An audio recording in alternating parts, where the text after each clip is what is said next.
हम अपनी भागवत कथा के प्रसंग में आगे बढ़ेंगे। उसके पूर्व हमारे नित्य नियम के अनुरूप भगवान के नाम का हम कीर्तन करेंगे, उसके पश्चात आगे बढ़ेंगे। कृपया आप सब भाव से, प्रेम से, श्रद्धा से अपने अपने स्थान में जहां बैठे हैं वहां से कीर्तन गाने का प्रयास करें। राधे राधे गोविंद गोपाल, राधे राधे राधे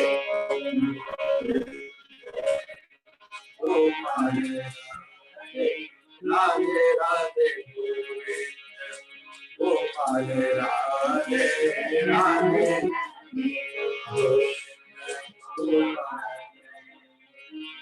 राधे राधे गोविंद गोपाल, राधे राधे राधे गोपाल,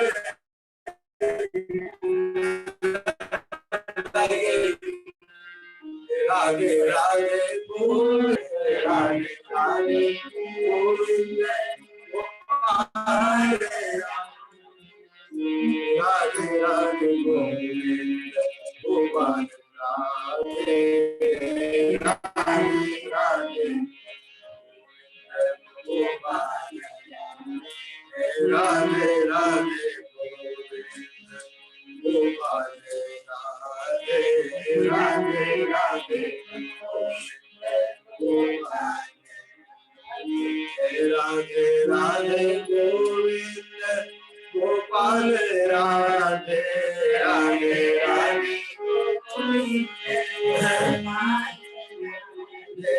राधे राधे गोविंद गोपाल, राधे राधे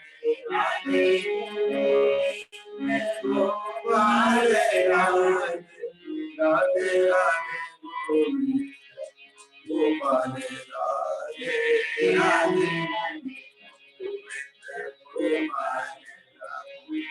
राधे राधे गोविंद गोपाल, राधे राधे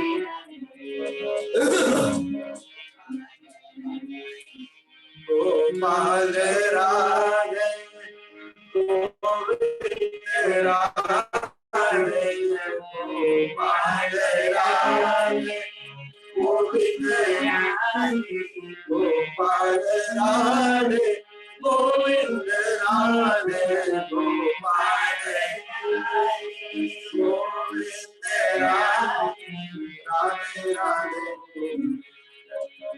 गोपाल, राधे राधे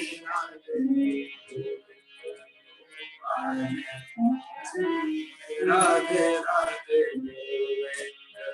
गोपाल, राधे राधे गोपाल, गोपाल, राधे गोविंद, राधे गोपाल, गोविंद, गोपाल, राधे गोविंद, राधे गोपाल, राधे गोविंद, राधे राधे गोपाल, राधे राधे राधे गोपाल, राधे राधे गोपाल, राधे राधे राधे राधे गोपाल, राधे राधे राधे गोपाल, बोलिए श्री वृंदावन बिहारी लाल की जय, बाकी बिहारी लाल। भागवत भगवान की जय, श्री सुदेव जी महाराज की जय। ओम नमः पार्वती पतये, हर हर महादेव। आइए अब कथा शुरू करते हैं भागवत जी की, जिसमें आज का प्रसंग बहुत विशिष्ट प्रसंग है। इस कथा का बड़ा भारी महात्म्य है। संतों से मैंने ऐसा सुना है कि इस कथा सुनने का अवसर हर एक व्यक्ति को प्राप्त नहीं होता। जिस किसी व्यक्ति के ऊपर भगवान की विशिष्ट कृपा होगी वही व्यक्ति ये कथा को सुन सकता है, समझ सकता है। और बीच बीच में हमारी आंख कहीं इधर उधर चली गई, कान में कुछ आवाज आई और कान भी वहां पहुंच गए, तो उतने समय के लिए हमारा ध्यान विक्षिप्त भी होता है और उतना ही नहीं, जो हमने सुना वो हमारे चित्त से छूट भी जाता है। इसलिए मेरी प्रार्थना है कि आप प्रयास करें। संतों से तो मैंने ऐसा सुना है, जिस किसी व्यक्ति के ऊपर परमात्मा कृष्ण की परम कृपा होती है वही व्यक्ति इस कथा को सुन सकता है और समझ भी सकता है, और वक्ता को बड़े विवेक से और मर्यादा से इस कथा का कथन करना पड़ता है। क्योंकि परीक्षित जी महाराज को भी इस कथा सुनते सुनते 2 बार, आरंभ में और अंत में, संशय हुआ है, संदेह हुआ है। अंत में तो भगवान सुखदेव जी महाराज ने उस कथा को वही बंद कर दिया, ऐसा संतों का कहना। इसलिए कि अनाधिकारी के लिए कथा समझ में आने वाले नहीं। कुछ लोग ऐसे भी आज भी जो बुद्धि प्रधान लोग हैं, उन लोगों को इस कथा के अंदर काम की दुर्गंध आती। ये काम लीला नहीं है, ये मदन विजय लीला है, यानी कामदेव को जीतने की लीला है। ये भगवान की मदन विजय, जैसे भगवान ने ब्रह्मा जी के मोह को नष्ट किया, इंद्र के गर्व को नष्ट किया, भगवान ने वरुण विजय किया, ठीक वैसे ही हमारे प्रभु परमात्मा श्री कृष्ण एक कामदेव को विजय प्राप्त करते हैं। ऐसी कथा संतों के मुख से मैंने सुना है। काम का इतना प्राबल्य है, इतना प्रभाव है, काम से कोई भी व्यक्ति बच सकता नहीं, ऐसा माना जाता है। और ये सत्य है, हम सबके अनुभव का ये सत्य है। काम की प्रबलता कितनी है, कैसी है, काम का कौन शिकार नहीं होता। हाँ, रामचरितमानस में तुलसीदास जी महाराज ने जब कामदेव अपने स्थान से भगवान शिव जी की समाधि भंग कराने के लिए वहां कैलाश तक पहुंचे, यहां से निकले और वहां पहुंचे, तब तक कामदेव के प्रभाव से चराचर सृष्टि के ऊपर जो असर हुई जड़ चेतन सृष्टि के ऊपर, उसका इतना सुंदर, इतना विलक्षण वर्णन किया है कि कभी आप पढ़िएगा रामचरितमानस में उस वर्णन को। बाबा जी का तो ये लिखना है कि कोई व्यक्ति बचा ही नहीं,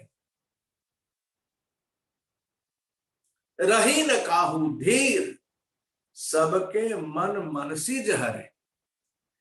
यदि मेरी गलती ना होती है तो बालकांड के दोहा नंबर 84 या 85 का ये दोहा या सोरठा है, 84 या 85 बालकांड में, रही न काहू धीर, सबके मन मनसीज हरे, ऐसा लिख दिया है।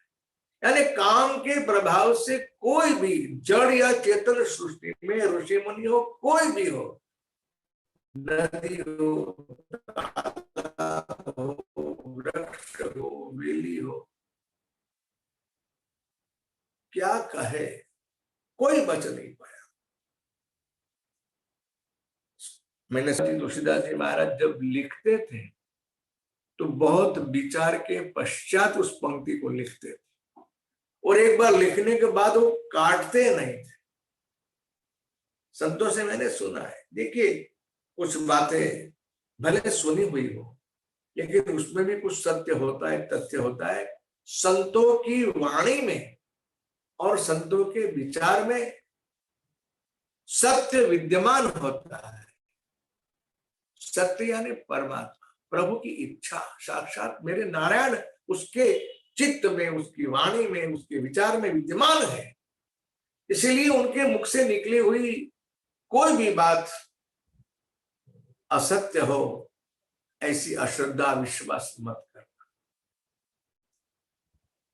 मैं कथा सुना रहा हूं आपको, जानते हो आप, ध्यान सुनिए क्या कह रहा हूं मैं आपसे।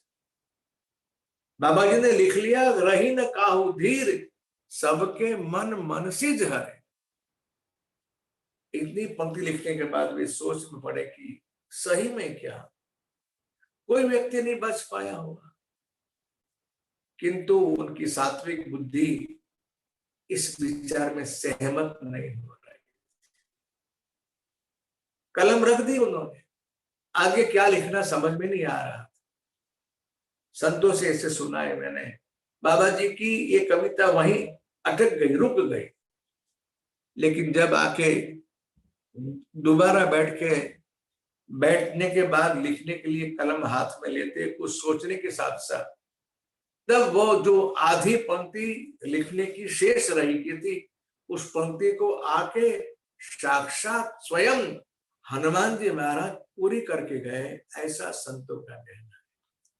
यानी एक पंक्ति लिखी है तुलसीदास जी महाराज की, दूसरी पंक्ति लिखी है हमारे आंजनेय जी महाराज, पवन पुत्र श्री हनुमान जी महाराज की। बोलिए श्री हनुमान जी महाराज की, क्योंकि उनका तो नैष्ठिक ब्रह्मचारी हमारे हनुमान जी महाराज तो ब्रह्मचारी कैसे, क्या कहें उनके बारे में। तो लिखा है क्या, हनुमान जी महाराज ने क्या लिखा, तुलसीदास जी ने लिखा है, रही न काहू धीर, सबके मन मन सिझरे। हनुमान जी ने लिख दिया, जे राखे रघुबीर, ते उबरे ते ही काल। कौन बच गए, जो प्रभु के आश्रित थे, जो प्रभु की चरण में थे, जो प्रभु की शरण में थे, जिनकी रक्षा स्वयं मेरे प्रभु ने की, वे बच गए, बाकी कोई नहीं बचा। जड़ चेतन सृष्टि के ऊपर काम का इतना प्रभाव पड़ा है, आप वर्णन पढ़िएगा आपको चलेगा पता कि कामदेव की क्या लीला है और काम का प्रभाव क्या है संसार में, ये बात कौन नहीं करता। इसलिए रासलीला में, रास पंचाध्याय में एक काम कथा नहीं है, मदन विजय लीला है। भगवान ने निर्लेप रहकर इन स्त्रियों के साथ किस तरह से अपने मन को जीता और काम को परास्त किया, उसकी कथा। कथा पढ़ेंगे सुनेंगे तो आपको आश्चर्य तो होगा, परीक्षित जी महाराज को आश्चर्य हुआ, उसके पश्चात उसके बाद क्या करें, किसको आश्चर्य नहीं होगा। ऐसे महान श्रोता को और वक्ता करने व कथा करने वाले महाराज सुखदेव जी महाराज। लेकिन हाँ यही बात है, जे राखे रघुबीर, ये सबके समझ में आने वाली बात नहीं, इसलिए थोड़ा सा स्पष्टीकरण मैं आपके पास इसलिए कर रहा हूं कि कृपया आप कभी पढ़े सुने। मैं तो अपनी रीत से मर्यादा में रहकर कथा का वर्णन करूंगा, लेकिन आप कभी और तरह से पढ़े सुने या कहीं देखे, किसी और वक्ता के मुख से सुने, तो भी आप इसमें संशय न करें, अश्रद्धा विश्वास न करें, ऐसी मेरी आपसे प्रार्थना है।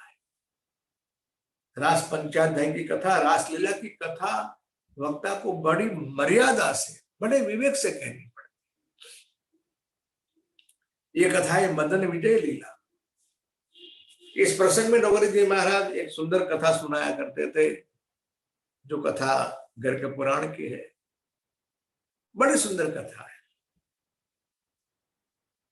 सुनिए प्रसंग, आप भी संक्षेप में सुनाता हूं। एक बार ऐसा हुआ, रासलीला चल रही थी, मैं कथा इसलिए सुना रहा हूं कि ये मदन विजय लीला है ना, इसलिए आपको कोई संदेह ना हो, आप स्पष्टीकरण करके स्पष्ट चित्त से और निष्काम विचार से इस कथा को सुने, समझने का प्रयास करें।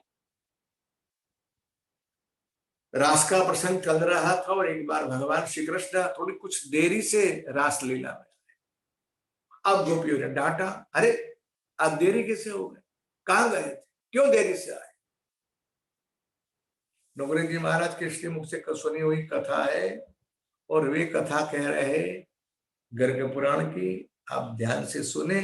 जब प्रभु देरी से आए तो प्रभु ने कहा मेरे गुरु महाराज पधारे हैं। अच्छा, ओहो, क्या कहते हो? क्या कन्हैया, हमने ये तो सुना है कृष्णम वंदे जगत गुरु, अब आपके भी गुरु है, होते हैं क्या? प्रभु ने कहा हाँ, मेरे गुरु भी। कौन है? बड़ी, वह नाम था भगवान दुर्वासा ऋषि। ओ, इसका नाम सत्संगी लोग जानते ही रहते हैं। दुर्वासा मुनि यानी महाक्रोधी महात्मा। क्रोध तो उनके साथ जुड़ा हुआ ही रहता है। बगैर क्रोध के महात्मा की कथा हम सुन सकते नहीं। ऐसे महात्मा दुर्वासा जी परम क्रोधी। गोपियों ने कहा कि आपके गुरु है क्या? हाँ, बिल्कुल मेरे गुरु है। मैंने ब्रह्म विद्या का ज्ञान गुरु महाराज दुर्वासा से प्राप्त किया। ओह, कन्हैया आपके गुरु क्या? अब गोपियों के मन में विचार आया कि कन्हैया तो हमारा गुरु है ही, लेकिन हमारे प्रभु के यदि गुरु आए, हमारे सखा की यदि गुरु आए तो उनके दर्शन भी करने। गोपियों ने पूछा दर्शन की इच्छा, दर्शन देंगे? कहा यमुना पार उस बाजू उस और टेकरी के ऊपर बैठे हुए महाराज, आप जाओ दर्शन करो, उसके कोई हर्ज नहीं, इसमें दर्शन मिलेंगे, दर्शन देंगे आपको। अब सारी गोपियां जाने की सोच में पड़ी। तब विचार आया कि अरे भाई, गुरु महाराज के पास जा रहा है, संत के पास जा रहे तो खाली हाथ नहीं जाना चाहिए, तो क्या करें? गोपियों ने पूछा प्रभु से कि प्रभु, हमारी ऐसी इच्छा है कि आपके गुरु महाराज को हम कुछ खिलाए। अरे गुरु महाराज तो खाते ही नहीं, उपास ही रहते हैं, तो खाली हाथ जाने नहीं, खाली हाथ मत जाओ, यदि आपकी खिलाने की इच्छा होगी तो खाएंगे। गोपियों ने कहा चेला भी बड़ा अनूठा है और गुरु भी वैसे बड़े विलक्षण है। अरे खिलाने की इच्छा है, इसलिए ले जाने की इच्छा हमको हुई। अब सुनिए कथा ऐसी, 16,100 गोपी है। सब गोपियों ने अलग अलग व्यंजन बनाए, अलग प्रकार के व्यंजन बनाए। थाल भर भर के सब निकल पड़ी कन्हैया के गुरु को मिलने के लिए, उन्हें दर्शन, उनके दर्शन करने के लिए, उनको खिलाने के लिए। जब निकली और आई तो हुआ यह था, कहीं ऊपर बारिश ज्यादा हुई थी तो यमुना जी में बाढ़ आई हुई थी और यमुना दोनों कांठे भरपूर बह रही थी। अब इस स्थिति में यमुना पार करके वहां जाना तो असंभव ही था। इतने प्रयास मेहनत के बाद इतनी व्यंजन बनाए और वहां नहीं पहुंच पाए तो बड़ी समस्या है। अब क्या किया जाए? गोपियां सब सोच रही थी। किसी ने कहा अरे पगली, सोचती है क्या? हमारा कन्हैया तो जादूगर है, उसके पास सारी समस्याओं का समाधान उत्तर है, जाके उससे पूछते हैं कि कन्हैया। गोपियों ने कहा कन्हैया, हमने इतनी व्यंजन बनाई, सामग्री बनाई, लेके जा रही थी, लेकिन यमुना मैया भरपूर बह रही है, अब उनके पास जाना हमारे पास संभव नहीं है। हमारी जाने की इच्छा प्रबल है, कोई उपाय है? कहा बिल्कुल उपाय है, क्यों उपाय नहीं? अब जाके यमुना महीना से यमुना यमुना ब्रह्मचारी है तो हमें तुम मार्ग दे दे। सब गोपियां कन्हैया के सामने देखकर हंसने लगी। लाला तो क्या, हाँ हाँ, यदि जाना है तो ये करना पड़ेगा, कहना पड़ेगा। गोपियों को विश्वास है, हमारा कन्हैया जो कहता है वो होता है। अपने थाल लेकर यमुना मैया के पास आई, किनारे पे आके कह रहे यमुना मैया, यदि हमारा कन्हैया बाल ब्रह्मचारी है तो तू हमें मार्ग दे दे। और सुनते ही यमुना जी का प्रवाह आहिस्ता आहिस्ता रुक गया, जल कम हुआ। ये गोपियां चलकर उस पार गई, किनारे गई और महात्मा दुर्वासा मुनि से मिलती है, दंडवत करके उनके समक्ष प्रस्तुत हुई। बाबा जय श्री कृष्ण। दुर्वासा जी ने आंख खोली, बोले जय श्री कृष्ण, क्यों आई हो, कौन हो आप? बाबा हम सब सखिया है कन्हैया की, कृष्ण की, आपके शिष्य की। ओहो, आपके दर्शन के लिए हम आई हुई है। बाबा कृपा करे, हमको आशीर्वाद दे, हमारी भक्ति बढ़े, हमारा भजन बढ़े, हमारी निष्ठा कन्हैया के साथ जुड़ी रहे, कृष्ण में हमारा प्रेम दृढ़ हो, ऐसा हमें आशीर्वाद आशीर्वाद आशीर्वाद आशीर्वाद। खूब प्रसन्न रहो। बाबा हम आपके लिए भोजन लाइए, आप खाएंगे? दुर्वासा मुनि ने कहा नहीं नहीं, मैं तो खाता ही नहीं, मैं तो हमेशा उपास ही रहता हूं। अब गोपियां एक दूसरे के सामने देख रही है। तो उससे पूछा तो उसने कहा हाँ। और ये बोल रहे हैं ना, अब इतना सारा व्यंजन लाया तो करेंगे क्या। एक गोपी ने कहा बाबा हमने कन्हैया से पूछा था तो उसने कहा कि आपको खिलाने की इच्छा होगी तो खाएंगे। कि हाँ, मैं ऐसे कहा ना कह रहा हूँ, आपको खिलाने की इच्छा होगी तो मैं खाऊंगा, लेकिन मेरी इच्छा से मैं नहीं खाता, उपास ही रहता हूँ। वो भी एक दूसरे के सामने देख रही है, जैसा गुरु है वैसा ही चेला है, जैसा चेला है वैसा ही गुरु महाराज। अब क्या किया जाए। बाबा आप कृपा करें। मुनि महाराज ने कहा मैं तो यहाँ बैठा हूं, आपको जो कुछ खिलाने की इच्छा हो मेरे मुख में रख लीजिए, मैं खा लूंगा। मैं अपनी इच्छा से अपने हाथों से कुछ खाऊंगा। लाइन लग गई, गोपियों कटार लग गई, और एक के बाद एक गोपियों ने हाथ में कवल लिया और महाराज के मुख में रखा। किसी ने जलेबी रखी, किसी ने बर्फी रखी, किसी ने कुछ, किसी ने कुछ, और जो कुछ गोपियां महाराज जी के मुख में रखती गई सब कुछ स्वाहा। अब महाराज तो आंख खोल के देखते ही नहीं, मात्र मुख खोलते गोपियां मुख में रखती जाती है कवल। अब क्या हुआ जानते हो, एक गोपी को लगा कि इसने तो खिला दिया, महाराज तो देखते भी नहीं, मेरा मुंह तक देखा नहीं, जाके दोबारा लाइन में खड़ी हो गई। इस तरह से सारी गोपियों ने अपने थाल में जितना कुछ था बारी बारी महाराज को खिला दिया, और सब गोपियों के थाल की सामग्री पूरी की पूरी सामग्री महाराज स्वाहा। वाह वाह, ये उपास सबसे बढ़िया श्रेष्ठ महाराज, क्या कहे आपके बारे में।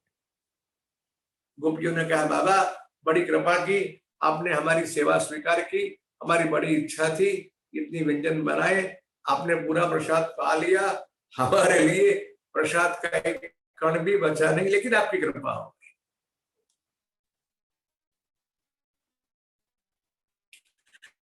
अब जैसे गोपियां वापस लौटी, जाके देखती है तो यमुना मैया बनाए।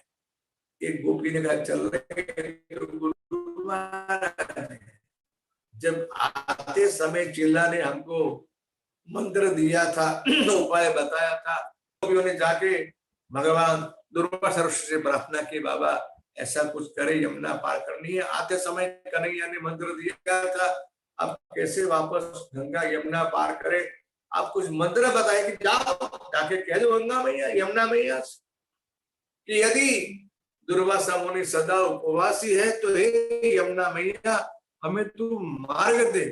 गोपिया कहती महाराज उपवासी, हमारे लिए कुछ प्रसाद तक कण तक नहीं बचा, इतना सारा व्यंजन इतना सारा भोजन आपने पा लिया, उपवासी। दुर्वासा ने कहा यदि जाना है तो कहना पड़ेगा, कहेंगे तो आपको परिणाम दिखाई देगा। गोपिया आई यमुना मैया के तट के ऊपर मां से प्रार्थना की, ये यमुना मैया यदि दुर्वासा मुनि सदा उपवासी है तो आप हमें मार्ग दे दो। यमुना मैया ने मार्ग दे दिया।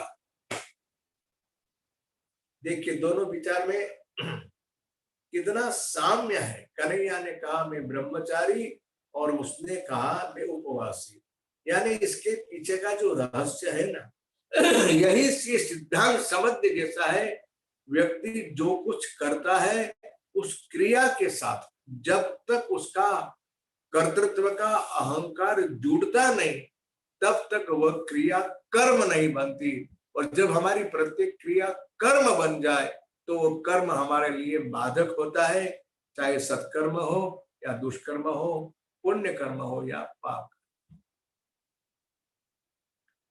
डमरू जी महाराज ने कथा सुनाई थी, उन्हें प्रणाम करते हुए याद करते हुए उनके चरणों में कोटि कोटि वंदन करते हुए उन्हें याद करते हुए कथा मैंने आपको सुनाई। संतों के मुख से कभी भी अतिशयोक्ति असत्य निकलता, ऐसी कल्पना मत करना। हाँ, कुछ ऐसी कथा हो, ऐसी बात हो, ऐसा विचार हो जो हमारी बुद्धि ग्रहण न करे, उसमें कथा का दोष नहीं है। समस्या हमारी बुद्धि की है, हमारी अकल की है, हमारे विश्वास के अभाव में उस कथा के रहस्य को हम समझ नहीं। ये जो कथा रास पंचाध्याय की है बड़ी सुंदर कथा है। मैंने पहले कहा, दोबारा याद करता हूं, वक्ता को बड़े विवेक से बड़ी मर्यादा से कथा कहनी पड़ती है। आइए उस कथा का हम आरंभ करते हैं। श्री शुक उवाच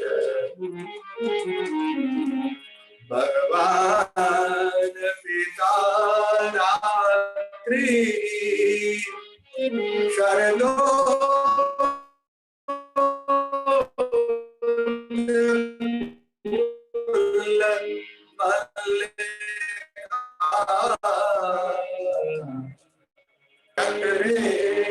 योग माया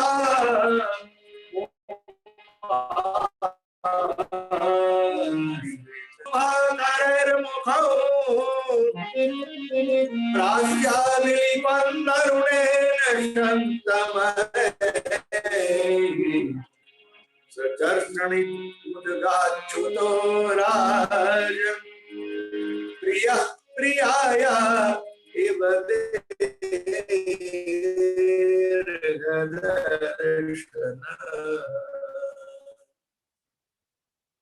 निशम्य गीतम् तदंगवर स्त्रिय कृष्ण गृहीत मानसा आजग्मुरन्योन्य बलक्षितोद्यमा सयत्र कांतो जवलोल कुंडला।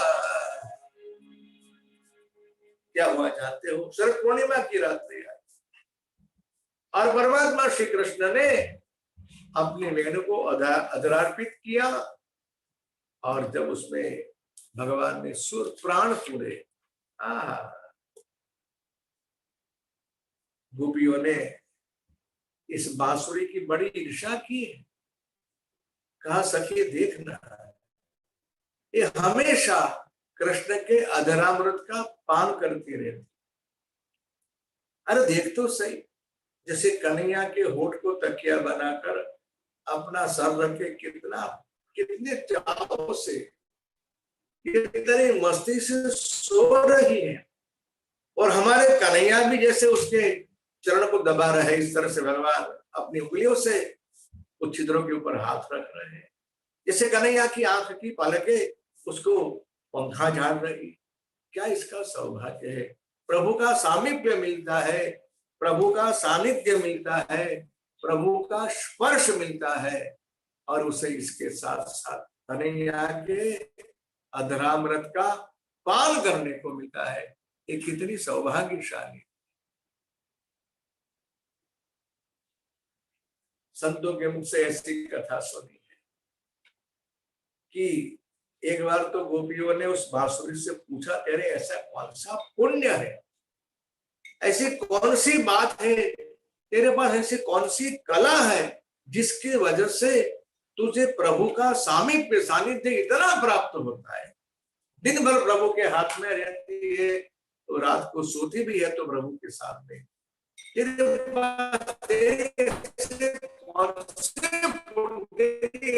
कौन सा, तेरी क्या कला है? उसने कहा मेरे में ऐसा क्या है, मैं तो नहीं, मुझे पूछे तो मुझे प्रभु का सामीप्य कैसे मिला, ये मेरा सद्भाग्य कैसे हुआ, उसके लिए अगर यदि आप चाहे तो मैं आपको अपनी कथा सुना सकती हूँ। वन में जब बांस के वन होते वहां मेरा प्राकट्य हुआ था, और गर्मी सर्दी वर्षा मैंने वहां एकांत में रहकर सहन किया, और मैंने एक व्रत लिया कि मुझे कुछ बोलना नहीं है, मुझे मात्र सहन करना है। देखिए विचार अच्छा नहीं होते भी अच्छा है, क्योंकि अपनी अपनी दृष्टि होती है, क्या सहन करे कितना सहन करे। हमारी सनातन धर्म की विचारधारा में ये धर्म की मर्यादा है, इसलिए इस विचार को आप समझे, सुने और समझने का प्रयास। मैंने व्रत लिया सहन करने का, कुछ बोलने का नहीं।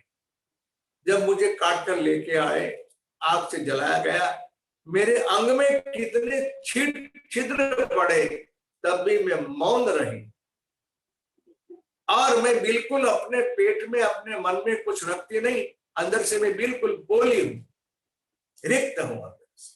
ये मेरे में इतनी विशिष्टता, ऐसा मुझे लग रहा है, बस इसी की वजह से प्रभु के पास में पहुंच गई और प्रभु ने मेरा स्वीकार किया। इसके दो अर्थ हुए, जिसकी अपनी कोई वाणी नहीं, कोई भाषा नहीं, अपनी अपनी कोई इच्छा ही नहीं, वह बांसुरी बन सकता है भगवान श्री कृष्ण। चाहे कितनी भी प्रतिकूलता है जीवन में, वो अगर सह लेगा तो भगवान प्रभु तक वो व्यक्ति पहुंच सकता है। अपनी इच्छा से बोलना ही नहीं, कितनी बड़ी बात। अपनी इच्छा और भगवान की इच्छा में क्या फर्क है, किस तरह से हम इसको समझने का प्रयास करें, ये प्रश्न बहुधा बहुत जटिल रहा है। लेकिन जिसके चित्त में ज्यादा सात्विकता होगी, जिस किसी व्यक्ति ने भगवान नाम का आश्रय करके या मंत्र का गुरु द्वारा मिले हुए मंत्र का जप करके अपने अंदर सात्विकता, सत्वगुण प्रकट किया होगा, उस व्यक्ति को ये बात समझ में आ जाएगी।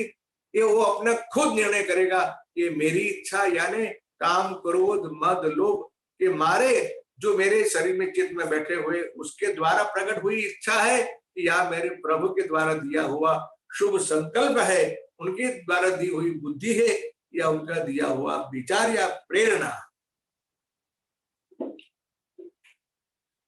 इस तरह से बांसुरी की एक गुण यदि हमें भी आ जाए, वो बोलती कब?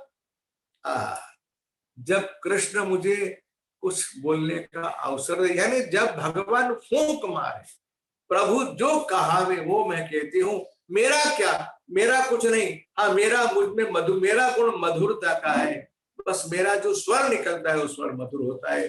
प्रभु जो बुलाना चाहे मैं बोलती हूँ, लेकिन मेरी ओर से सिर्फ मधुरता होती है। इसीलिए लोगों के चित्त को, लोगों के मन को मैं आकृष्ट करके उन्हें मोहित कर देती हूँ। ये मेरी इसमें कोई बड़ी बात नहीं, बड़ा ही नहीं। परमात्मा श्री कृष्ण ने आज शरद पूर्णिमा की रात्रि को यमुना के तट के ऊपर आकर कदम के वृक्ष के नीचे भगवान खड़े हुए और प्रभु ललित त्रिभंगी यानी टांग भी टेढ़ी, कमर भी टेढ़ी और अपनी गर्दन भी टेढ़ी रखकर जब भगवान ने ये बांसुरी के अंदर अपने प्राण खोले, तब बांसुरी बजाए आज रंग से मुरारी, बांसुरी बजाए, बांसुरी बजाए आज रंग से मुरारी, बांसुरी बजाए। वेणुगीत के माध्यम से हमने भजन गाया था। गाने की इच्छा इसलिए कम है, थोड़ी कथा करनी है, 7 बजे तक तो कथा को विराम देना है, इसलिए बस आप याद कर लीजिए, भगवान ने जब उसमें प्राण पूरे, स्वर पूरे, तब उसकी ध्वनि जो है गोपियों के कान तक पहुंच गए। ध्यान देना, सारी गोपियों ने कन्हैया की इस बांसुरी को सुना नहीं, इसके स्वर सबको सुना ही नहीं,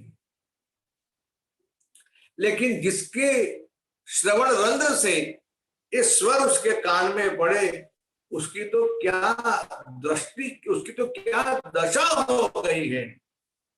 उसका वर्णन करते हुए भगवान सुखदेव जी महाराज कहते हैं कि निशम्य गीतम तदंग वरदानम, ये स्वर कान में पड़ते ही गोपियों के रोम रोम में अनंग यानी काम व्याप्त हो गया।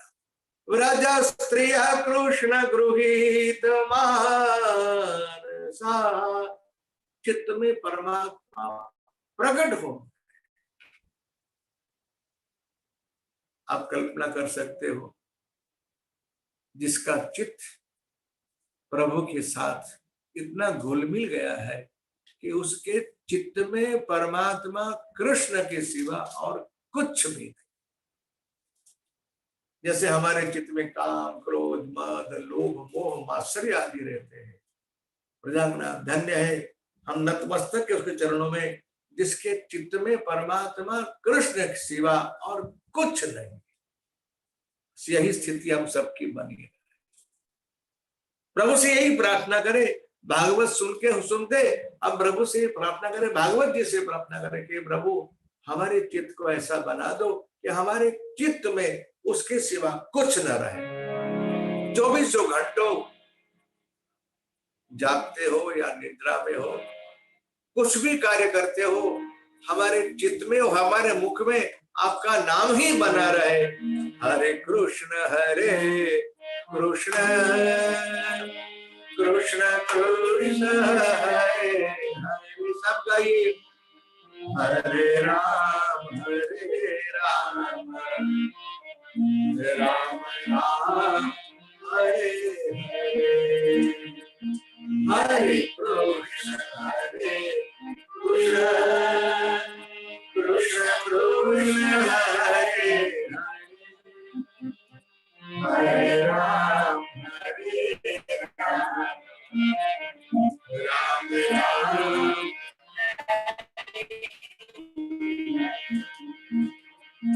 हरे कृष्ण कृष्ण कृष्ण हरे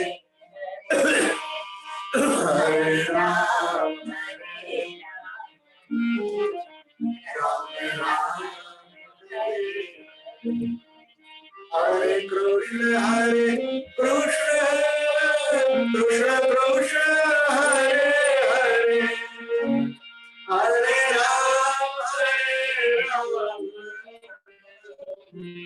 राम राम हरे हरे हरे कृष्ण कृष्ण कृष्ण हरे हरे हरे राम राम राम हरे कृष्ण कृष्ण कृष्ण हरे हरे हरे राम राम राम हरे हरे हरे कृष्ण कृष्ण कृष्ण हरे हरे हरे राम राम राम हरे कृष्ण कृष्ण कृष्ण हरे राम राम राम हरे हरे हरे कृष्ण कृष्ण कृष्ण हरे हरे राम राम राम हरे कृष्ण कृष्ण कृष्ण हरे हरे हरे राम राम राम हरे हरे हरे कृष्ण कृष्ण हरे हरे हरे राम राम राम हरे हरे कृष्ण कृष्ण कृष्ण हरे हरे राम राम राम हरे कृष्ण कृष्ण कृष्ण हरे हरे राम राम राम हरे कृष्ण कृष्ण कृष्ण हरे हरे राम राम राम हरे। बोलिए श्री वृंदावन बिहारी लाल की जय।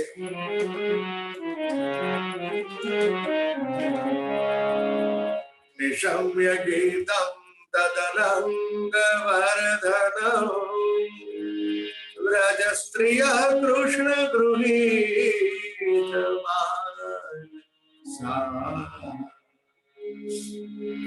आजन्मोरन्योन्यमलक्षितोद्यमान सयत्र कांतो जवलोल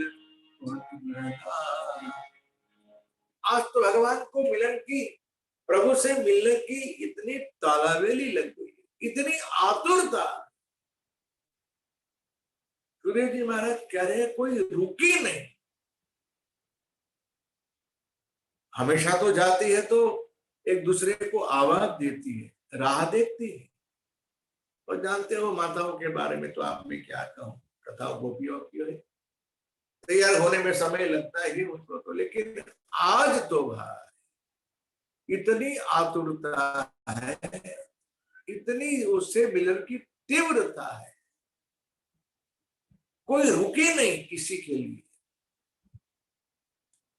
कई प्रकार की गोपियों की चर्चा सुखदेव जी महाराज कह रहे हैं, एक दो बात सुन लीजिए आप भी। कन्हैया की बांसुरी के स्वर सुनते ही यो समझ लीजिए कि भगवान मुझे बुला रहे हैं। इस विचार से इस तरह से दौड़ी, इतनी आतुर बन गई। लिखा है एक गोपी गोदोहन कर रही थी और कन्हैया की बांसुरी का स्वर उसके कर्णरंध्र से अंदर प्रविष्ट हुआ।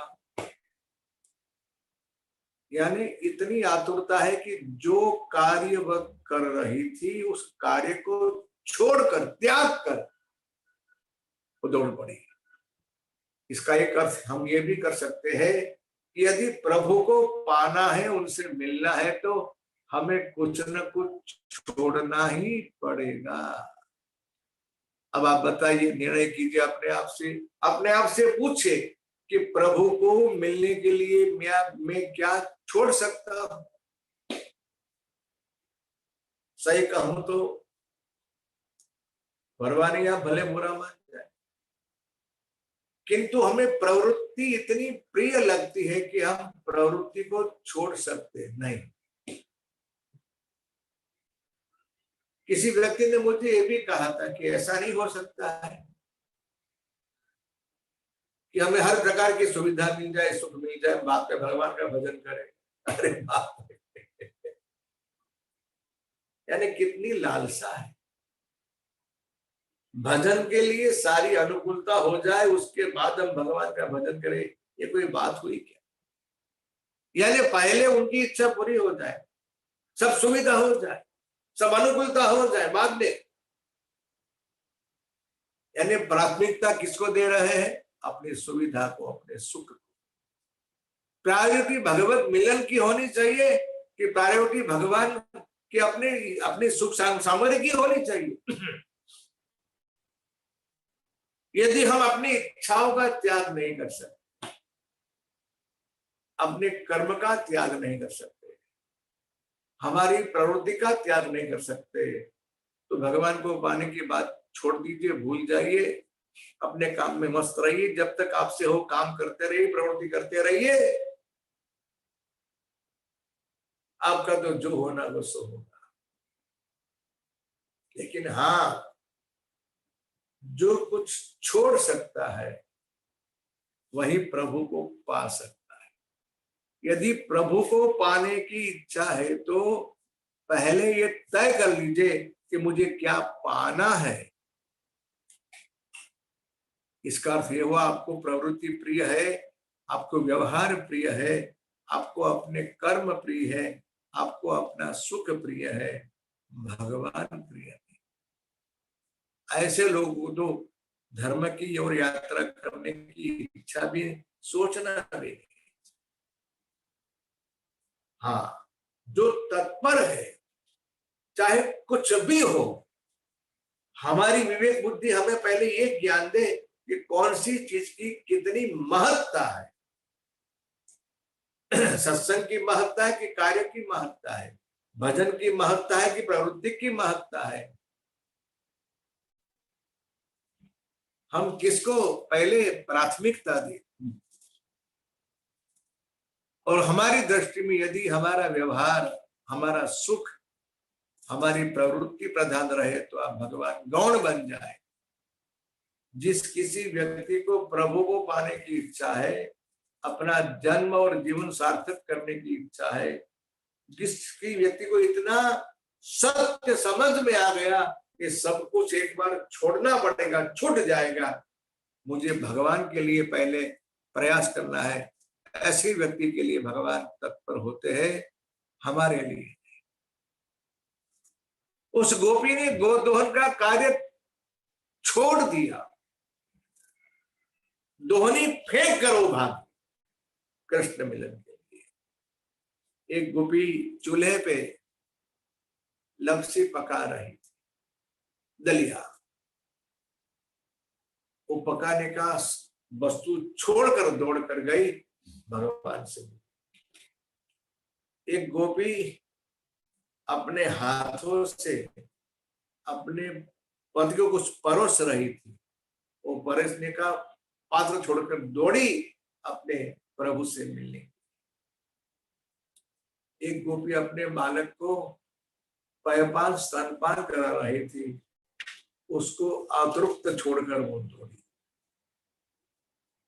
एक खुद भोजन कर रही थी, हाथ का कवल फेंक कर वो दौड़ी। चर्चा बड़ी अच्छी है कुछ गोपियों के बारे में। ये बताने का, ये कथा कहने का आशय इतना ही है कि आप क्या कुछ छोड़ सकते हो, आपकी दृष्टि में कौन सी वस्तु की प्राथमिकता है, कौन सी वस्तु गौण है।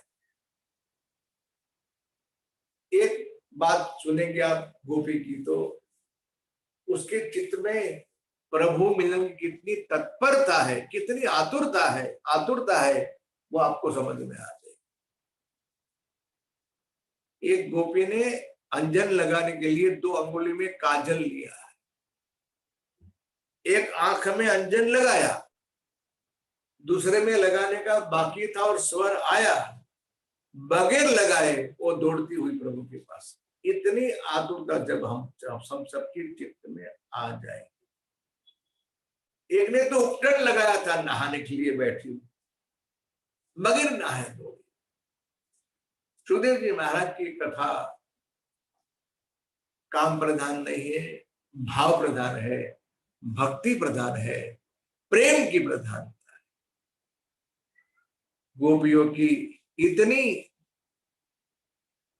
तीव्रता, आतुरता देखकर भगवान स्वयं उनको स्वीकार करते हैं। राजा ने विष्णु में प्रश्न पूछ दिया, कृष्णम विदु परम कांतम न तु ब्रह्मतया मुने गुण प्रवाहो परिस्तासाम गुणतिया कथम। भगवान सुखदेव जी ने कहा, राजन, कामम क्रोधम भयम स्नेहम मैक्यम सौहृदमेव च नित्य हरो जतो यान्ति तन्मयता हिते। भगवान में प्रेम की ही महत्ता है। इन गोपियों को भगवान में इतना प्रेम है जिसकी कोई सीमा नहीं। इसमें प्रधानता काम भाव की नहीं। यदि आपकी समझ में आए तो ये बात, प्रेम और काम भाव में कुछ फर्क है। प्रेम का प्राबल्य है, काम का प्राबल्य है। और जब व्यक्ति या साधक या वैष्णव भक्त सब कुछ छोड़कर प्रभु की शरण में जाता है तो भगवान उसका स्वागत करते हैं। बड़ी सुंदर कथा है। श्री शुक उवाच, भगवान ने क्या कहा? श्री भगवान उवाच, स्वागतम वो महाभागा प्रियं क्यों करवाणि भग व्रजस्यानामयं कच्चित् ब्रूता गमन काल। आइए, हे महाभाग्यवती गोपिया, मैं आपका स्वागत करता हूं। जो व्यक्ति सब कुछ छोड़कर प्रभु की शरण में जाता है वही भाग्यशाली है। धन संपत्ति वाला भाग्यशाली नहीं है, सुख संपत्ति वाला भाग्यशाली नहीं है, जिसके पास आज्ञाकित परिवार हो भाग्यशाली नहीं है, बड़ा राजमहल हो भाग्यशाली नहीं है, गाड़ी बंगले हो भाग्यशाली नहीं है, जो भाग्यशाली वही है कि जो भगवान के प्रति सब कुछ छोड़कर प्रभु की ओर दौड़ता है, प्रभु के पास। ऐसे भाग्यवान व्यक्ति का भगवान स्वागत भी करते हैं। स्वागतम वो महाभागा। देखिए अब कसौटी शुरू हुई भक्तों की, ये बात याद रखना। यदि आप भक्ति मार्ग के पथिक हो तो आपकी यात्रा में कसौटी आएगी आएगी और आएगी। यदि भगवान में आपका प्रेम है तो जहां जहां प्रेम है वहां कसौटी है ही, और अच्छी बात। कसौटी यानी परीक्षा। परीक्षा अच्छी है कि बुरी है? विद्यार्थी से पूछिए, परीक्षा तो बहुत अच्छी है। क्यों अच्छी क्यों है? कि यदि परीक्षा देंगे तो परिणाम भी आएगा, और परिणाम में उत्तीर्ण हो गए तो हमारी कक्षा परिवर्तित हो जाएगी। हम परीक्षा में, हम कसौटी कक्षा में आगे बढ़ जाए। भक्ति मार्ग में परीक्षा आती ही है। कई भक्तों की आई है परीक्षा, और सारे के सारे भक्त उत्तीर्ण हुए हैं। हमें भी हमारी परीक्षा में उत्तीर्ण होना ही है। प्रभु से कहिए, प्रभु आप जो चाहे हमारी परीक्षा ले सकते। भगवान ने कहा, क्यों आए हो आप सब, क्यों आई हो, क्या वजह है? अच्छा, मुझे लगता है कि आज शरद पूर्णिमा की रात्रि है ना, इसलिए आप सब ये रात्रि का यमुना जी के तट पर सौंदर्य देखने के लिए आई हो। यदि सौंदर्य देख लिया तो आप वापस जाइए। ऐसा कहकर कन्हैया ने इन गोपियों को उनके स्त्री धर्म का उपदेश किया है। यानी भगवान ने धर्म की प्रधानता बताई। शरीर स्त्री का है ना। देखिए यहाँ कई विचार है, आपसे कहूंगा मैं, ये गोपियों का पंचभौतिक शरीर नहीं है, ऐसा भी संतों का कहना है। तो वही विचार सत्य है। संतों की वाणी में असत्य हो सकता नहीं। ये सब मानसिक रूप से भगवान के पास पहुंचिए, यही समझना चाहिए। शरीर के शरीर का मिलने की कथा नहीं है, स्त्री और पुरुष के मिलन की कथा नहीं है। इसलिए सब सारी बातें अपने मन में रखते हुए, इस विचार को दृढ़ करते हुए इस कथा को सुनने का, समझने का प्रयास करना। श्रवणा दर्शना ध्यान मयि भावोऽनुकीर्तना न तथा सन्निकर्षेण प्रतियात ततो गृहात्। आप सब वापस चले जाओ। आपके घर में आपके माता पिता, आपके पुत्र, आपके पति आपकी प्रतीक्षा कर रहे हैं। उनकी सेवा करना, उनकी शुश्रूषा करना ही आपका धर्म है। धर्म के आचरण के लिए भगवान ने धर्म का उपदेश किया। देखिए गोपियां कितनी सावधान है। प्रभु से कहा, महाराज यदि हमको आप वापस घर भेजेंगे, पहली बात तो हम आई नहीं है, आपने हमको बुलाया है। दूसरी बात, वापस घर भेजेंगे तो महाराज जिस धर्म का आप उपदेश कर रहे हैं उस धर्म का आचरण करने से मिलेगा क्या? मानस की भाषा में कहूं, धर्मते विरति जोगते ज्ञान, ज्ञान मोक्ष प्रद वेद बखाना। आप धर्म का आचरण करेंगे तो आपको मेरी ही प्राप्ति होगी, प्रभु ने कहा। गोपियों ने कहा, महाराज जब आप हमको प्राप्त हो गए हैं तो वापस जाके क्यों आपके पास आना? आप तो हमको प्राप्त हो ही गए हैं। गोपियों ने बड़ा सुंदर उत्तर दिया, महाराज हमने आपको पाने के लिए। बहुत सुंदर बात कही। नैवं विभोरहति भवान गदितुं दृशांशां संत्यज्य सर्व विषयांस्तव पाद मूल में। प्रधान सुर है, हमने सारे विषयों का त्याग किया है आपकी प्राप्ति के लिए, आपके चरणों की प्राप्ति के लिए। प्रधान सुर ये है, संत्यज्य सर्व विषयांस्तव पाद मूलम भक्ता भजस्व दुर्वग्रह मात्यजस्मां देवो यथादि पुरुषो भजते मुमुक्ष। गोपियों के उत्तर से भगवान बड़े प्रसन्न हुए हैं। बड़ी सुंदर चर्चा है। और गोपियों की ये भावना देखकर, उनका दृढ़ प्रेम देखकर, उनका त्याग देखकर, उनकी पूर्ण निष्ठा देखकर परमात्मा श्री कृष्ण ने उन तमाम गोपियों का स्वीकार किया और भगवान ने रास का आरंभ किया है।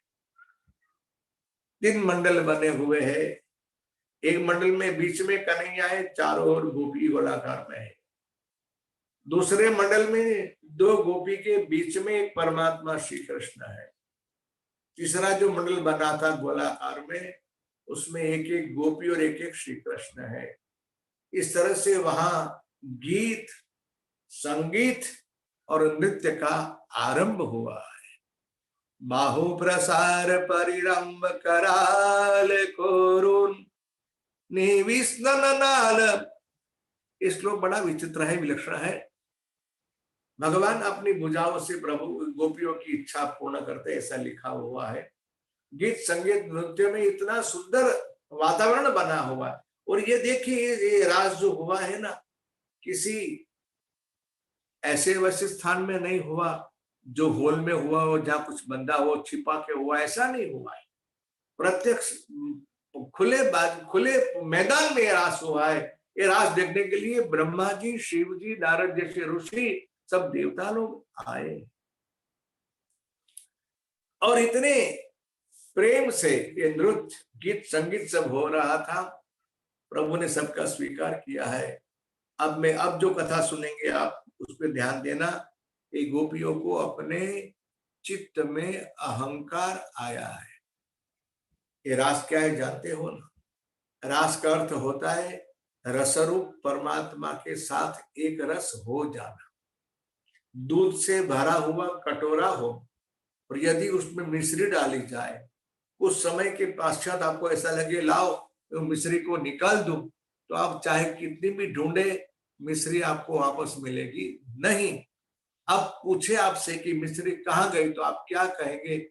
आपके पास एक ही उत्तर होगा कि मिश्री दूध में मिल गई। ये उत्तर भी सही है, लेकिन मुझे लगता है कि दूसरा उत्तर आप भी सुन ले। जो उत्तर मेरी ओर से है, आपकी ओर से उत्तर है मिश्री दूध में मिल गई। मैं उत्तर दे रहा हूं कि मिश्री दूध बन गई। दोनों उत्तर एक ही है, उसका उत्तर का अर्थ भी समान है, लेकिन भेद क्या है? दूसरी मिश्री दूध में मिल गई, ये भी उत्तर सही है, लेकिन अब मिश्री मिश्री रही नहीं, मिश्री क्या हो गई? दूध हो गई, जिसको वेदांत की भाषा में अद्वैत कहते हैं। अब दो नहीं रहे, एक हो गए। लेकिन यदि दोनों एक हो जाएंगे तो जो आनंद है उस मिलन का, उसका अनुभव कौन करेगा? इसलिए यहां ऐसी स्थिति में अपने इतनी उच्च कक्षा तक पहुंचने के बाद भी कथा आती है कि उन गोपियों को अहंकार आया। ध्यान से समझ ले, गोपियों को अहंकार आ सकता नहीं, ऐसा मेरा अपना विचार है। कथा तो ऐसी है कि राधा जी को भी अहंकार आया, लेकिन ये अहंकार उनको इसलिए नहीं आ सकता कि अपने विचार से कि इनका इतना अधिकार है कि वो कक्षा तक पहुंचने के बाद अहंकार मद उन्हें छू सकता नहीं। लेकिन ये आया, ये कथा तो है ही, उनको गोपियों को भी आया, राधा जी को भी आया। ये क्या है? बस यही समझने वाली बात है, यही लीला है। लीला यानी नाटक है, ड्रामा है। हम सबको शिक्षा देने के लिए लीला की हुई है, ये कहने के लिए, ये समझाने के लिए कि साधना के इस इतने उच्च स्तर पर पहुंचने के बाद भी यदि व्यक्ति असावधान रहा तो वहां भी अहंकार आने की संभावना। देखिए क्या हुआ।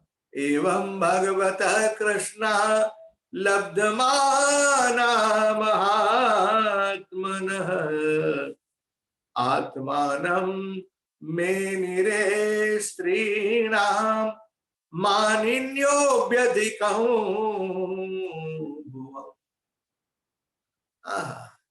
गोपियों के मन में ये भाव आया कि हमें चाहता है, हमारे में उसका मन फंसा हुआ है। हमसे कितना प्रभावित, हमसे कितना स्नेह करता है। यही नहीं, हम संसार की सबसे श्रेष्ठ स्त्रियां है, जिसको इतना मान मिल रहा है, इतना स्नेह मिल रहा है, इतना सम्मान मिल रहा है, ये अभी का अभिमान आया। और भगवान ने लीला की, तासाम तद सौ भगवदौ वीक्ष्यमानं च केशव प्रशमाय प्रसादाय तत्रैवान्तरधीयत। इन गोपियों को भगवान, इन गोपियों का भगवान अहंकार मिटाने के लिए, इन गोपियों के ऊपर भगवान कृपा करने के लिए, पहले प्रभु ने संयोग का सुख दिया, अब भगवान वियोग का सुख देने का अनुभव कराने के लिए।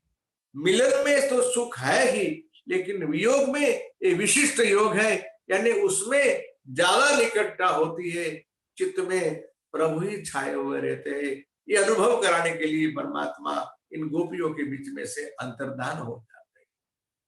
उसके पश्चात गोपियां भगवान को ढूंढने लगती है, चारों ओर भगवान को खोजती है, कहाँ गया कहाँ गया कहाँ गया।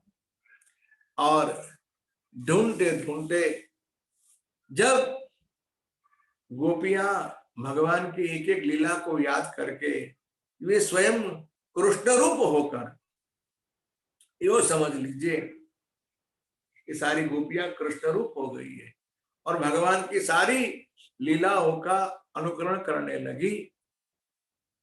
और ढूंढते ढूंढते यमुना जी की बालू में किसी एक गोपी ने देखा तो पदचिन्ह भगवान के दिखाई पड़े, भगवान के पद चिन्ह का वहां दिखाई पड़ा।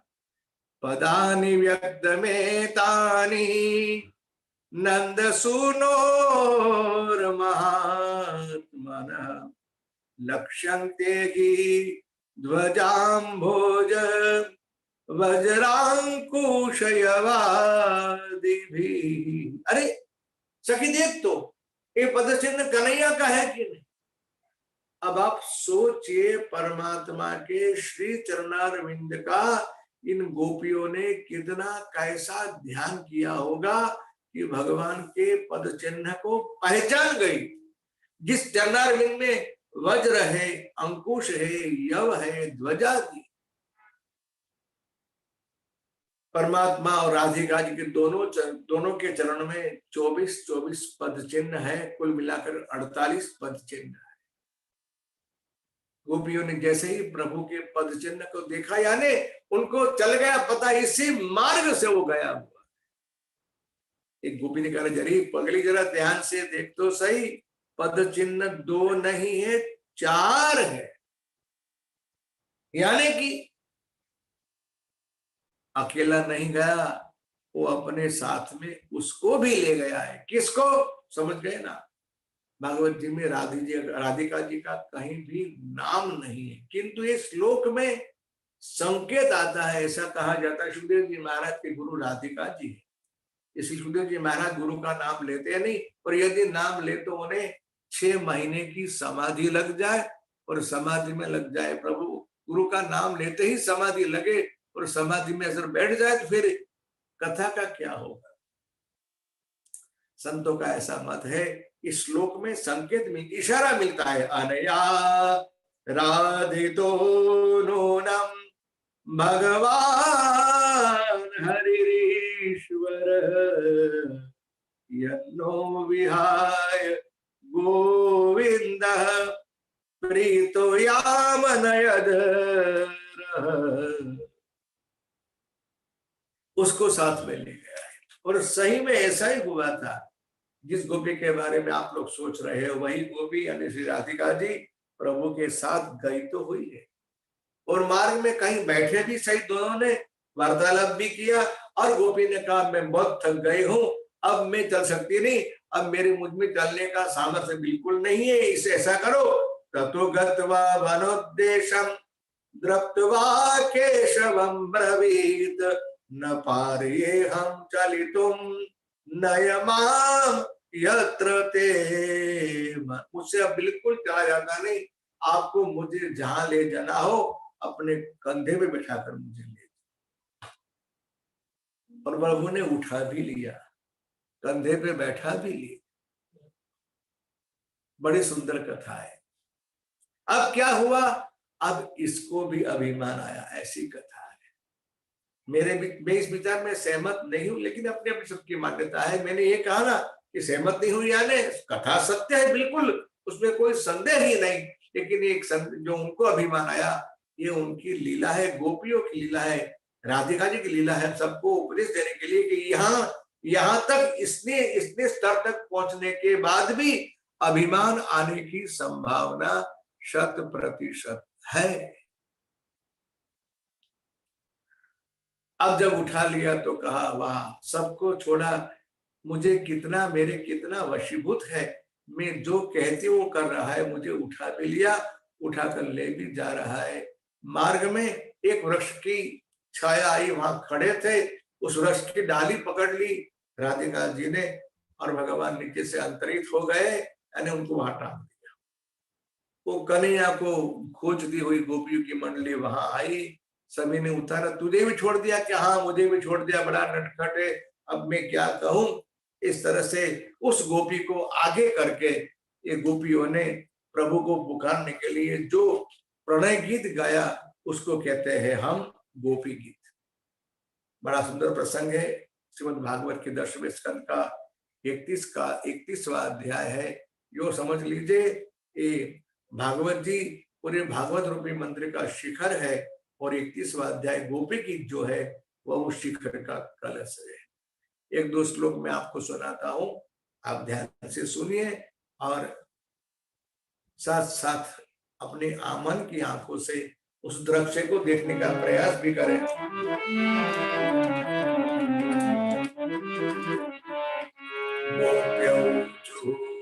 जयति ते जलमना ब्रज श्रयत इंदिरा शश्वत दृश्यता दिक्षु तावका स्वैद्रुता सब स्वामी चिंबते शरदुदाशये साधु जात सत सरसिजोदर श्री मुषादृशा सुरतनाथ ते सुल्क दासिका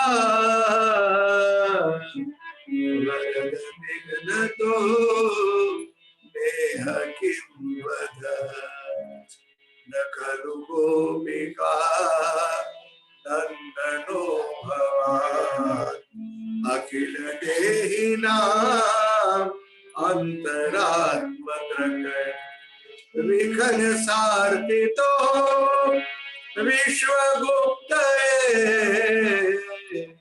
सकलदेवा सात्वतां तव कथामृतं तप्त जीवनं कविभिरीडितं कल्मषापहं श्रवणमङ्गलं श्रीमदाततं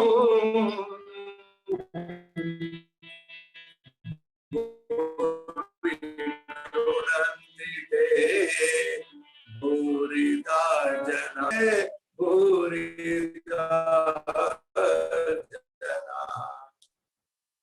मैं सब श्लोक गाऊंगा तो समय भी नहीं रहेगा और आप लोग भी गा नहीं पाएंगे। मेरी ऐसी इच्छा है कि सुदास जी महाराज का एक बड़ा सुंदर पद इस संदर्भ में इस भाव का लिखा हुआ है, गोपी गीत के भाव का एक सुंदर पद भगवान सूरदास जी महाराज का यही भाव था, दहित दृश्यता, आप हमारी ओर देखो बस, दीक्षो ताव का है, यानी हम आपके हैं। बहुत सुंदर मधुर भाव है, हम आपके हैं, एक बार आप हमारी ओर देखो। यदि एक बार आपने हमारी ओर देख लिया ना, तो आप अपने आप को रोक पाएंगे नहीं, आप तुरंत प्रकट हो जाएंगे। बड़ा सुंदर भाव है। तुलसीदास जी महाराज का एक पद हम गाएंगे, आप भी गाने का प्रयास करेंगे, संभव हो तो आपसे। विनती करत भई भोर,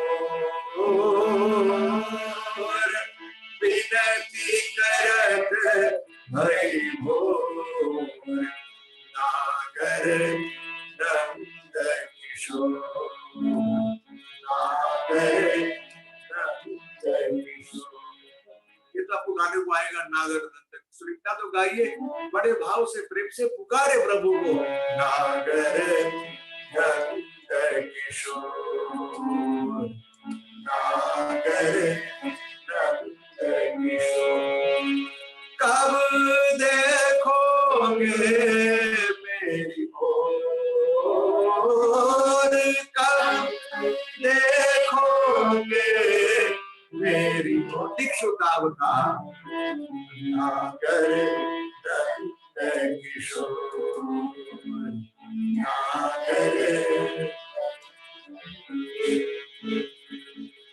विनती करत भई भोर, विनती करत भई भोर, नागर नंद किशोर, नागर।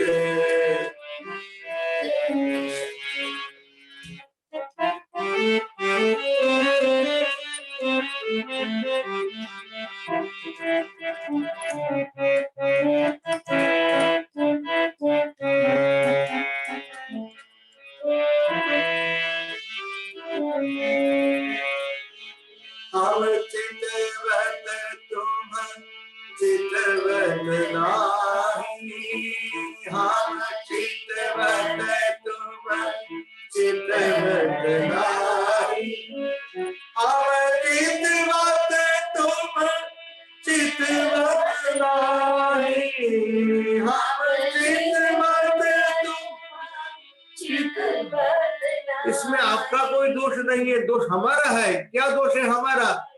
मेरे कर्म कठोर, मेरे कर्म कठोर, नागर नंद किशोर, नागर।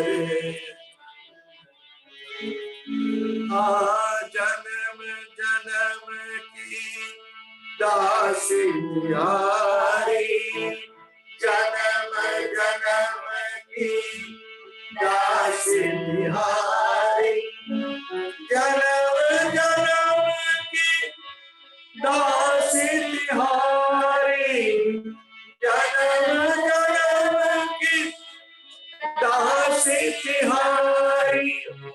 तापर इतनो जोर, तापर इतनो जोर, नागर नंद किशोर, नागर।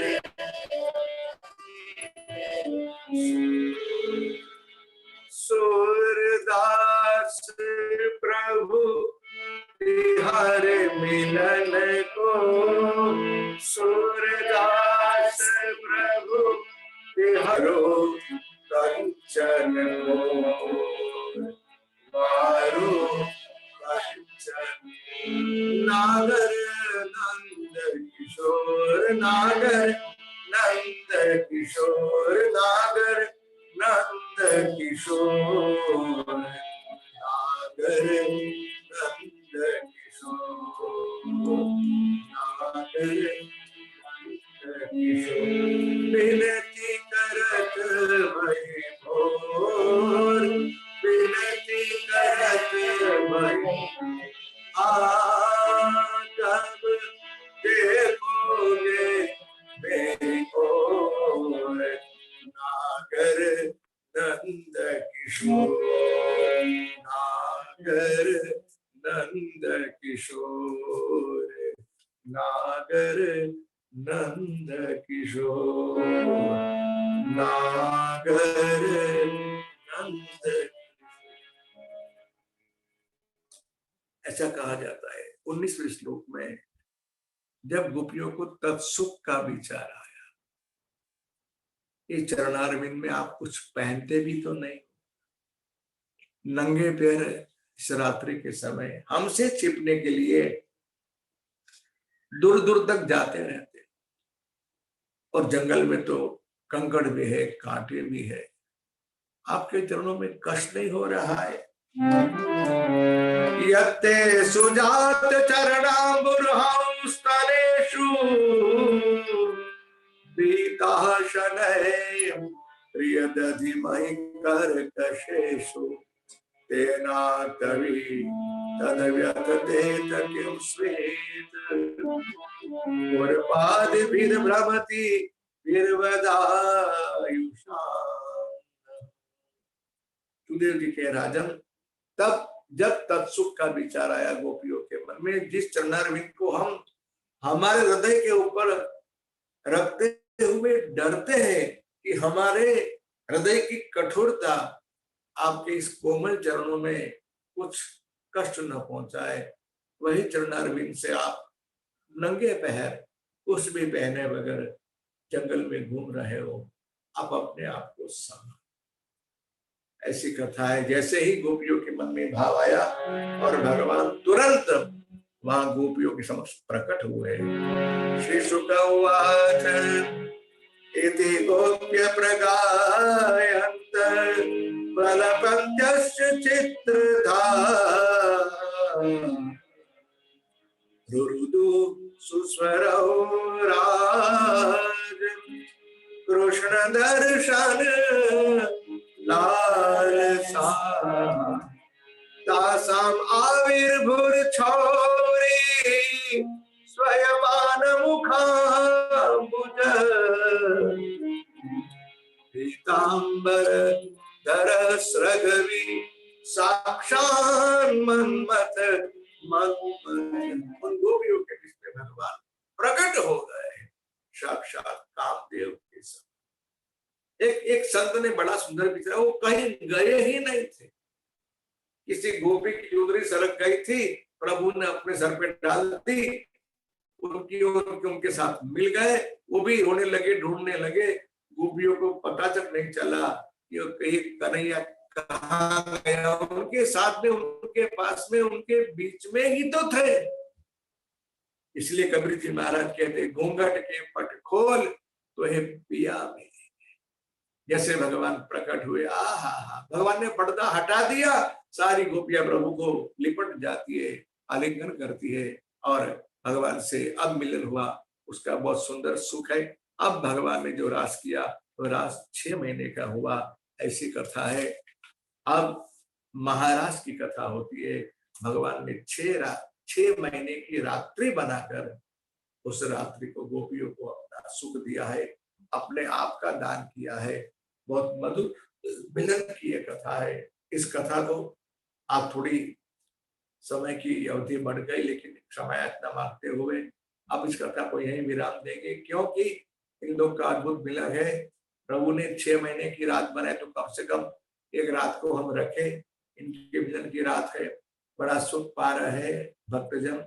अगली चर्चा जो है उसको हम कल करेंगे। आइए इस कथा के विराम के पूर्व 2 मिनट के लिए श्रद्धा और भाव से जय राधे जय राधे, जय श्री कृष्ण बोलो जय राधे जय राधे जय राधे, जय श्री कृष्ण बोलो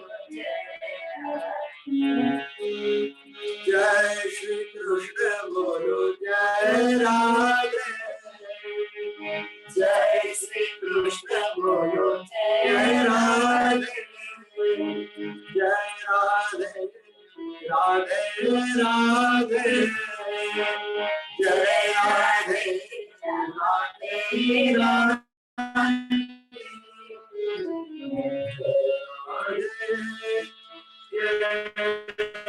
राधे, जय श्री कृष्ण बोलो जय राधे जय राधे जय राधे।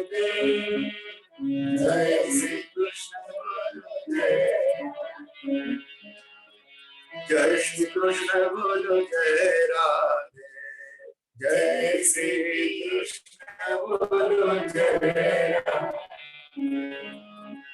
जय श्री कृष्ण बोलो जय राधे, जय श्री कृष्ण बोलो जय राधे, जय श्री कृष्ण बोलो जय राधे। कायेन वाचा मनसेन्द्रियैर्वा बुद्ध्यात्मना वा प्रकृते स्वभावात् करोमि यद्यत् सकलं परस्मै नारायणाय समर्पयामि। श्री द्वारिकाधीश की जय, श्री पुरुषोत्तम भगवान की जय, सद्गुरु भगवान की जय। ओम नमः पार्वती पतये, हर हर महादेव। आप सभी को मेरे जय श्री कृष्ण, जय श्री राम, जय भगवान। आप सबको मेरे राधे राधे। कल मिलेंगे वापस 5